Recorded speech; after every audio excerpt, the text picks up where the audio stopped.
पहले फोटोन तोप को नष्ट करने वाले जहाज को एस डेविल के जहाज पर गोली मारी गई थी। हालांकि ये एक त्वरित हत्या मानी जाती थी, लेकिन सेविल जहाज को एलेना 8 फुट की लड़ाकू भूत और एक एस रैंक बाउंटी द्वारा संरक्षित किया गया था। हंटर सर, युवा रॉबर्ट और मोजेन एलेना को देखकर चौंक गए। यहाँ तक कि सन बॉम्ब भी नहीं जानता था कि वो यहाँ क्यों है। जहाज के चालक ने सन बॉम्ब को बताया कि उसने उनके हमले को रोकने के लिए जिस ढाल का इस्तेमाल किया था वह एक टेराफॉर्मेशन ग्रेड शील्ड है। हालांकि ये शील्ड बहुत शक्तिशाली है, लेकिन वे इसे भेद सकते हैं अगर फोटोन कैनन आउटपुट को अधिकतम कर दें। सन बॉम्ब ने पूछा, क्या हमें रिचार्ज करना चाहिए? लेकिन खुद सन बॉम्ब ने ही जवाब दिया, सिर्फ एक कॉकरोच से निपटने के लिए अंतरिक्ष युद्ध शुरू करना ये बुद्धिमानी नहीं है, क्योंकि एलेना कोई ऐसा व्यक्ति नहीं है जिसे हम आसानी से संभाल सकें। उन्होंने ड्राइवर से टेलीपोर्टेशन को सक्रिय करने के लिए कहा। फिर उसे आश्चर्य हुआ कि एलेना जैसा राक्षस उसी समय क्यों आया। रॉबर्ट तो बस स्तब्ध रह गया जब उसने 8 फुट की लड़ाकू भूत एलेना को देखा, जो कि एक एस रैंक बाउंटी हंटर है जिसे संप्रदायों के नेता भी दूर भागते हैं। उसने सेरयंग से पूछा, क्या तुम्हें पता है कि वो यहाँ क्यों है? लेकिन सेरयंग को भी नहीं पता था। इससे भी अधिक चौंकाने वाली बात यह थी कि उसने उन्हें बचाया था। अगर उसने फोटोन तोप को अवरुद्ध नहीं किया होता तो सेविल जहाज में मौजूद सभी लोग अब तक परमाणुओं में बिखर चुके होते। एस बॉम्ब ने अपने जहाज से बाहर टेलीपोर्ट किया और कहा, मैं अपनी बहन एलेना से मिलने जा रहा हूं। लेकिन एलेना ने जवाब नहीं दिया। निश्चित रूप से, मुझे आशा है कि तुम मुझे नहीं भूले होंगे। फिर उसने कहा, मैं तुम्हारा खदपजवान छोटा भाई किम्स बैम हूं और 2 साल पहले मैंने तुम्हें मां के जन्मदिन पर बधाई दी थी। पहले एलेना को उसकी बकवास में कोई दिलचस्पी नहीं थी, इसलिए उसने उसे दफा हो जाने के लिए कहा। तभी एस बॉम्ब उसकी बातों से हैरान हो गया, लेकिन इस बार उसने औपचारिक रूप से अपना परिचय दिया। वह अब सिर्फ किमिस बॉम्ब नहीं, बल्कि ग्रीनवुड के 7th हेत्सिडियाद गरों के गैलेक्सी डिवीजन का नेता था। मुझे खो जाने के लिए कहना मतलब है ग्रीनवुड के सभी लोगों को खो जाने के लिए कहना, और मैं इसे स्वीकार नहीं कर सकता। लेकिन एलेना ने कुछ नहीं कहा, बल्कि वह सीधी अपनी आभा को युद्ध के लिए तैयार करने चली गई। रॉबर्ट उन्हें जहाज से देख रहा था, क्योंकि ऐसा लग रहा था जैसे वे लड़ने वाले हों। लेकिन सर यंग ने कहा, यह एक आसान लड़ाई नहीं होगी। एलेना को ग्रीनवुड के लिए भी आसानी से छुआ नहीं जा सकता। उन्होंने आगे कहा, अकेले एलेना से निपटना कठिन है, और अगर ग्रीनवुड दुर्भाग्यशाली है तो उसकी माँ शेरनी भी पीछे से हमला कर सकती है। रॉबर्ट को कोई अंदाजा नहीं था। माँ शेरनी? सनबम से उसका क्या मतलब है? सेविल जहाज को गिराने जैसे घटिया काम के लिए नुकसान उठाना और हारना इसके लायक नहीं है। फिर उसने उससे कहा, हमें इसे शांतिपूर्वक हल करना चाहिए। उसने पूछा, क्या सेविल जहाज ही तुम्हारा लक्ष्य है? मामला अगर यही है तो हम इसे उसे दे देंगे। एलेना ने ज्यादा कुछ नहीं कहा, बस पलटी और उसने उससे कहा, खो जा। एस बॉम्ब ने खुद से कहा, मुझे उम्मीद थी कि एस डेविल जहाज में कुछ गड़बड़ है, लेकिन क्यों और किस लिए? क्या वो सेविल जहाज जैसी बेकार चीजों के लिए आएगी? एलेना ने सेविल जहाज से संपर्क किया और उन्होंने उसे स्पीकर के माध्यम से सुना, या तो जहाज मुझे सौंप दो या हर कोई मर जाएगा। सरयंग सोच में पड़ गया, वो किस नरक के बारे में बात कर रही है? यहां तक कि रॉबर्ट भी सोच रहा था, क्या वो लूटना चाहती है? अगर ऐसा है तो हमारे पास ऐसा क्या है कि वो हम पर हमला करने के लिए इतनी उत्सुक हो गई? क्या हमने कुछ कीमती छुपाया है? रॉबर्ट ने फिर एस यंग से पूछा, क्या तुमने उन्हें बताए बिना कुछ छुपाया है? लेकिन एस यंग, जो खुद एक एस रैंक बाउंटी हंटर है, जानता था कि ऐसा नहीं था। हमारे पास कुछ भी मूल्यवान नहीं है और जहाज पर ऐसा कुछ भी नहीं है जो एलेना को आकर्षित कर सके।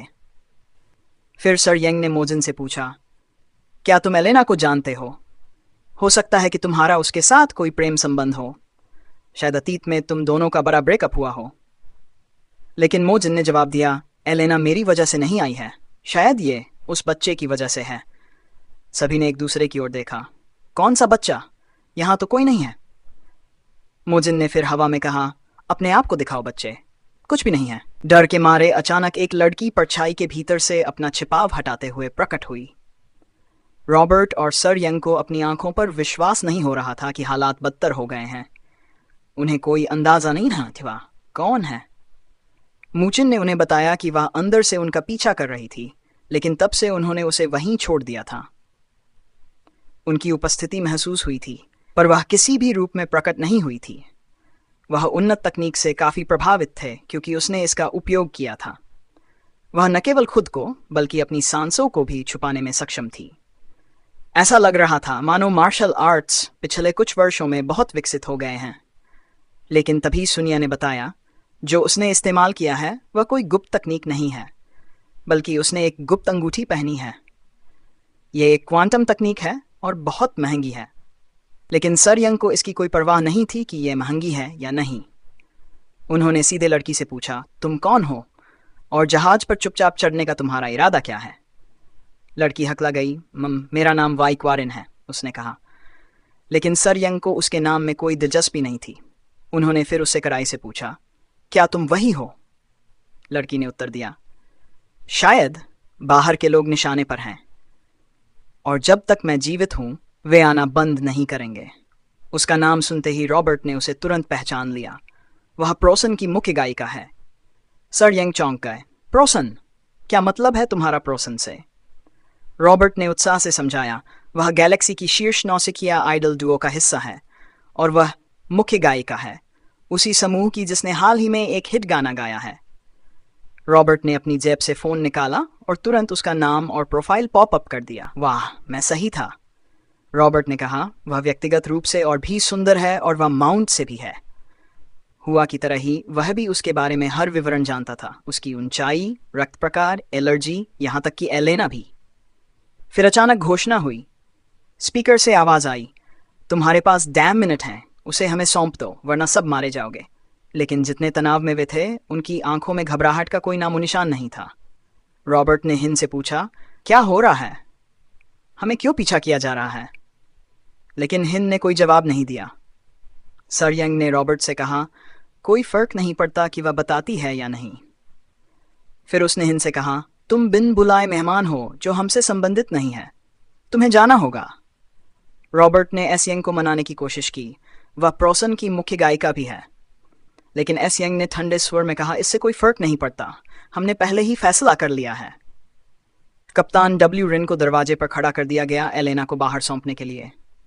एस यंग और रॉबर्ट ने छोटे छेद से देखा जब वह जा रही थी। रॉबर्ट ने कहा, मैं नहीं सोचता यह सही है, हम एलेना से लड़ नहीं सकते। एस यंग ने कहा, भले ही वह जहाज में हो, हम उसकी रक्षा नहीं कर सकते। हम पहले ही ग्रीनवुड के खिलाफ संघर्ष कर रहे हैं। एटफुट की बात ही छोड़ दो, भूत एलेना से लड़ना नामुमकिन है। अगर हम लड़ेंगे हम सब मर जाएंगे। फिर उसने दरवाज़ा बंद करने के लिए बटन दबा दिया। एस यंग भी दर्द में था। वह छोटी लड़की की रक्षा करने में असमर्थ था, लेकिन वह कुछ नहीं कर सकता था। तभी किसी ने उसके कंधे पर हाथ रखा। वह व्यक्ति कोई और नहीं बल्कि मोचिन था। हिन उसे देखकर बहुत हैरान हुआ। मैंने कहा था ना, मोचिन ने कहा, चिंता मत करो, मैं रॉबर्ट और सर यंग की एक साथ रक्षा करूंगा। रॉबर्ट और सर यंग को पता ही नहीं चला कि वह अंदर कैसे आ गया। तभी सर यंग ने घबराकर कई बार बटन दबाया ताकि जहाज का दरवाज़ा खुलने से रोका जा सके, लेकिन दरवाज़ा पहले ही खुल चुका था। स्वर्गीय रॉबर्ट ने कहा, हमें इंतज़ार करना चाहिए और देखना चाहिए कि अब क्या होता है, क्योंकि मूचिन यहाँ है। क्या तुम पागल हो? मैं उसके लड़ने के लिए बाहर जाने को लेकर चिंतित नहीं हूँ, बल्कि इस बात से हूँ कि वह बिना किसी सुरक्षा के अंतरिक्ष में चला गया। रॉबर्ट ने सुंजा से जल्दी गेट बंद करने के लिए कहा, लेकिन सुंजा ने ठंडी आवाज़ में कहा, बहुत देर हो चुकी है। जब दरवाज़ा खुला तो रॉबर्ट को ऐसा लगा जैसे ये पूरा मामला पागलपन की हद तक पहुंच गया है। मूचिन सचमुच अंतरिक्ष में बाहर चला गया था और सुंजा ने उसे बाहर देखकर आभार जताया। सावधान रहना, उसने चेतावनी दी। एलेना और एस दोनों बेहद ताकतवर मार्शल आर्टिस्ट हैं। लेकिन तभी रॉबर्ट को कुछ अजीब महसूस हुआ। मूचिन की आंखें अचानक लाल हो गईं। ऐसा लगा जैसे वह उल्टी करने वाला हो। क्या हो रहा है? रॉबर्ट ने घबराकर सोचा, लेकिन फिर उसे एहसास हुआ शायद वह डाल के बिना बाहर चला गया है। मूचिन ने खांसना और हांफना शुरू कर दिया। उसकी सांस रुकने लगी, यहाँ तक कि एलेना और सनबॉम्ब भी समझ नहीं पाए कि उसके चेहरे पर क्या हो रहा है। अचानक ऐसा लगा जैसे मूचिन किसी भारी दबाव में आ गया हो। कुछ सेकंड बाद वह नीचे गिर गया। उसका चेहरा एक जगह जट गया और बेहोश हो गया। सर यंग तुरंत वहां पहुंचा। उसने मूचिन के चेहरे पर कुछ लगाया और नैनोशील्ड को सक्रिय कर दिया। जागो, उसने घबराते हुए कहा, अगर तुम जिंदा हो तो तुम्हें सांस लेनी होगी। लेकिन फिर चमत्कार की तरह मूचिन जाग गया, जैसे कुछ हुआ ही नहीं हो। सर यंग चौंक गया। तुम क्या कर रहे हो? उसने पूछा, लेकिन मूचिन ने कोई जवाब नहीं दिया। सर यंग ने अपना हाथ छत से पीछे खींच लिया, क्योंकि उसका गौरव यह स्वीकार नहीं ना चाहता था कि वह मूचिन के लिए चिंतित था। क्या तुम पागल हो? बिना डाल के बाहर आ गए, उसने गुस्से में कहा। बाहर का तापमान 0 से 30 डिग्री नीचे है, और दबाव कुछ ही सेकंड में तुम्हारे आंतरिक अंगों को तोड़ देगा। मूचिन ने उसकी ओर देखा और धीमी आवाज में कहा, तुम बिना किसी कारण की चिंता करती हो। मैं स्वर्ग और पृथ्वी का सर्वोच्च प्राणी हूं। इस दुनिया में कोई भी चीज मेरे जीवन को खतरे में नहीं डाल सकती। उसी समय रॉबर्ट यह देख रहा था कि सर यंग कैसे मूचिन को संभाल रहा था। एलेना आभारी थी कि मूचिन को डाल प्रदान करने में देरी नहीं हुई, लेकिन सुंजा ने गंभीर आवाज में कहा, तुम बहुत देर कर चुके हो। यहां तक कि सबसे महान मास्टर भी बिना डाल के अंतरिक्ष में 1 मिनट से ज्यादा नहीं टिक सकता। लेकिन मूचिन, उसने 6 मिनट और 63 सेकंड तक इसे सहन कर लिया था, और उसके सभी अंग सामान्य थे। यह साबित करता था कि वह मानवीय सीमाओं से कहीं आगे है। जब वे उस जगह पहुंचे जहां एलेना और एसबीएम थे, सर यंग एलेना की आभा महसूस कर सकते थे। कितनी शक्तिशाली थी वह। यह साबित कर रहा था कि वह वाकई एक अद्भुत योद्धा थी। यहां तक कि पागल महिला भी एक दबंग आभा प्रदर्शित कर रही थी। उसने मूचिन से कहा, कोई परेशानी मत पैदा करो और इसमें हस्तक्षेप मत करो, क्योंकि मैं इसे खुद संभाल लूंगी। फिर अचानक वह चिल्ला उठी, तुम्हें देखकर अच्छा लगा। मैंने तुम्हारे बारे में बहुत कुछ सुना है, लेकिन तुम्हें व्यक्तिगत रूप से देखना और भी अच्छा है। उसने उनसे पूछा, क्या तुम मुझे जानते हो? फिर उसने गर्व से कहा, मैं एस डेविल्स, द ब्लेजिंग डेविल्स की नेता एस यंग हूं। लेकिन एलेना या एस बॉम की तरफ से कोई प्रतिक्रिया नहीं आई। ऐसा लग रहा था जैसे उन्हें उसमें कोई दिलचस्पी ही नहीं थी। उसी समय वारिन ने मूचिन का हाथ कसकर पकड़ लिया। वह पूरी तरह डरी हुई लग रही थी। मूचिन ने उससे कहा, ऐसा करने की कोई ज़रूरत नहीं है। जब से मैं तुम्हारे साथ हूं, घबराने की कोई ज़रूरत नहीं। पर वारिन ने घबराते हुए कहा, लेकिन एलेना, वह महिला इंसान नहीं है, बल्कि वह एक लड़ने वाली भूत है। जब से वह छोटी थी, तब से वह पूरी दुनिया की यात्रा कर रही है, कुछ खोज रही है। कोई भी प्रतिद्वंद्वी उनसे मिलकर नहीं बच पाया। एलेना और उसके जैसे अन्य योद्धा ने एक अंतरिक्ष यान को लड़ाई के मैदान के रूप में भी तैयार किया था। मूचिन इस तरह से प्रभावित हुआ। एक युवा होने के बावजूद यह बच्चा सच में उल्लेखनीय है। उसने मार्शल प्रशिक्षण के लिए अपना दिल और आत्मा समर्पित किया है। यह वास्तव में एक दुर्लभ प्रतिभा है। उसी समय सर यंग ने कहा, जो भी हो, हमें साथी केंद्रीय विमान के लोगों के रूप में शांति से बात करनी चाहिए। लेकिन एलेना ने ठंडे स्वर में जवाब दिया, मैं केवल अपनी तलवार से बात करती हूँ। उसने एक तेज तलवार ऊर्जा सर यंग की ओर भेजी। प्रभाव हुआ, लेकिन धुएं और हवा के कारण किसी को पता नहीं चला कि सर यंग को मारा गया या नहीं। धुआं कम होने के बाद सर यंग जहाज पर वापस कूद गया। निहत्थे होकर अचानक हमला करने के लिए एलेना पर चिल्लाया, तुमने मुझसे बात करने की बात की थी, तो क्यों अचानक अपने हथियार घुमा रही हो? एलेना की शक्ति पूरी तरह से नहीं थी, लेकिन यह अभी भी प्रभावशाली थी। यह हमला बचाव करना आसान है, उसने खुद से कहा। यद्यपि मैं प्रभावित हूं, लेकिन चकमा देना बेहतर है। एलेना एक पागल बिच्छू की तरह है। जितना अधिक उकसाया जाता है, उतना ही जहरीला हो जाता है, जो अंततः मौत को और भी दर्दनाक बना देगा। मूचिन और हिन को इस सब ने चौंका दिया। धूल के कारण हिन खांस रही थी, इसलिए मूचिन ने उसकी पीठ थपथपाते हुए उसे शांत करने की कोशिश की। तुम्हें छोटी छोटी बातों से डरने की जरूरत नहीं है, उसने कहा। यह सिर्फ एक बचकानी शरारत है। भव्य लगने वाला हमला बस एक शोर करने वाला पटाखा है। अपनी सांसों को नियंत्रित रखो। सनबॉम्ब का रिएक्शन ऐसा था जैसे कुछ गंभीर घटित हो गया हो। मूचिन ने देखा कि एलेना ने एक और हमले के लिए अपनी ऊर्जा सक्रिय करना शुरू कर दी थी। सावधानी से धागा पिरोने का निर्णय लिया है, उसने तय किया। यह सबसे महत्वपूर्ण है। वीडियो खत्म होती है यहीं पे। अगले एपिसोड में मुकेम और अलीना के बीच भयंकर लड़ाई होगी।